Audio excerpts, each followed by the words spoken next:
Hello বন্ধুরা, ওং সাইরাম। তো দেখো আজকে আমি কোথায় চলে এসেছি।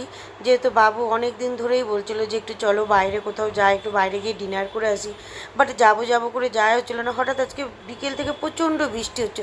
তাই আমিও ভাবলাম যে আজকে যখন ওয়েদারটা সুন্দর, বাবু অনেক দিন ধরে রিকোয়েস্ট করছে যে বাইরে ডিনারের জন্য, ফাট করে বললাম ঠিক আছে তাহলে চলো বাইরেই আজকে ডিনার করা হোক। তাই চলে এসেছি।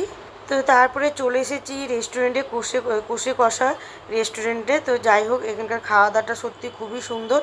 আর রেস্টুরেন্টটাও খুবই সুন্দর, সব অনেক রকমের পেন্টিং করা আছে, সব আগেকার। আমার তো খুবই ভালো লেগেছে, ফার্স্ট টাইম আমরা এখানটায় এলাম। তো খাবার দাবারগুলো সত্যি অসাধারণ ছিল, খুবই ভালো লেগেছে। এখানটায় এসে কিছুটা রিলস তো করেছি, ভিডিও করেছি। তো অবশ্যই তোমাদের কেমন লাগলো অবশ্যই একটা কমেন্ট করবে। তো চলে এলাম, দেখা এখন খাবার অর্ডার দেওয়া হয়েছে। তো খাবারে কী কী আসছে তারপরে তোমাদেরকে আমি চারিধারে একটু দেয়ালের দিকে তাকিয়ে দেখছি কত রকমের ফটো ফ্রেম দেয়া আছে। আমার তো খুবই ভালো লাগছে। আর একটু আমি ঘুরে ঘুরেও গোটাটা দেখলাম। এর আগে অন্য জায়গায় গিয়েছি রেস্টুরেন্টে, বাট আমার এটাই বেশি ভালো লেগেছে। আর এখানকার ব্যবহারে অসাধারণ। তো যাই হোক, আমি একটু ন্যাকা ন্যাকা ভাব করছি আর এখানটায় রিলস করছি আমি। তারপরে একটু ভিডিও কলও করা হয়েছিল, আমার বৌমাকে দেখানো হলো। যেহেতু অনেক দিন আগে এসেছিলাম, যখন ছেলে এসেছিলো, ছেলে বৌমা নাতিকে নিয়ে এসেছিলাম। তারপরে আবার বললাম, তো বাবু বারবার রিকোয়েস্ট করছিলো বলে তারপরে একটু আবার বেরিয়ে পড়েছি। তো দেখো আমাদের খাবার অর্ডার দেওয়া হয়েছিল, তো এখন প্লেট দিচ্ছে। এখন আমাদের খাবারও নিয়ে চলে এসেছে। তো খাবারে যেটা আমরা অর্ডার, বাবু আমাকে জিজ্ঞেস করছিলো যে তুমি কি খাবে। আমি বললাম আমি তো বেশি ভালোবাসি, আমি পোলাও বিরিয়ানি সব খেতে একদম পছন্দ করি না, আর এগুলো বাবু ভালোবাসে। তো আমাদের যেটা অর্ডার দেওয়া হয়েছিল সেটা হচ্ছিলো সাদা রাইস দেওয়া হয়েছিলো, জুড়ে আলু ভাজা, স্যালাড, মুগ ডাল দিয়ে মাছের মাথা, আর পোড়া মাটন কষা। তো সত্যি রান্নাটা আমার খুবই ভালো লেগেছে।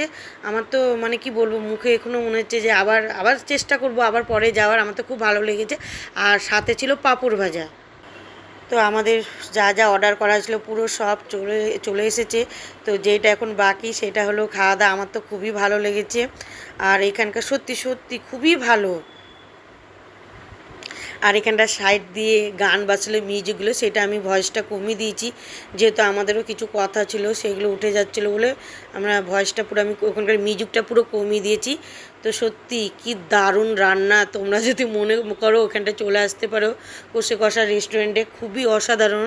আমার তো খেয়ে কোনো মুখে লেগে আছে। নেক্সট আবার আসার চেষ্টা করবো, আসবো আসবো না তা না, আবার আসবো। তো এবার যখন আসবো ভাবছি বৌমারা যখন আসবে, বৌমা ছেলেকে নিয়ে এবার আসবো, নাতিকে নিয়ে এখানটায় ওদেরকে। আর আরও অনেক কিছু ভেবে রেখেছি, দেখা যাক পরে আবার চেষ্টা করব। তো আমি এখানটায় খাওয়া শুরু করে দিয়েছি। আবার স্যালাডটা খেতে সত্যি খুবই ভালো লাগে।